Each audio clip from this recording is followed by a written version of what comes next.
একদিন বাঘ জঙ্গলের এক তলদেশে বিশ্রাম নিচ্ছিল। হঠাৎ সে লক্ষ্য করল এক ঝাঁক শেয়াল হাতিকে ঘিরে ফেলেছে। শেয়ালগুলো হাতির দিকে এগোতে লাগল, কিন্তু হাতি ভয়ে চুপচাপ দাঁড়িয়েছিল। বাঘটি বুঝতে পারল শেয়ালগুলো হাতির উপর আক্রমণ করতে পারে। তাই সে দ্রুত উঠে দাঁড়িয়ে শেয়ালদের দিকে গর্জে উঠল। বাঘের গর্জন শুনে শেয়ালরা ভয়ে পালিয়ে গেল। হাতি অবাক হয়ে বাঘের দিকে তাকিয়ে বলল, তুমি আমাকে সাহায্য করলে, কিন্তু কেন? বাঘ মৃদু হেসে বলল, আমরা জঙ্গলের প্রাণী। একে অপরকে সাহায্য করা আমাদের দায়িত্ব।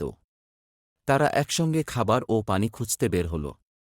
হাতির দীর্ঘ সুর এবং শক্তিশালী শরীর কাজে লাগিয়ে সে মাটির গভীর থেকে পানি বের করল। বাঘ তার তীক্ষ্ণ দৃষ্টি দিয়ে দূর থেকে খাবারের সন্ধান দিল। তারা একে অপরকে সাহায্য করে খরা মোকাবিলা করতে লাগল।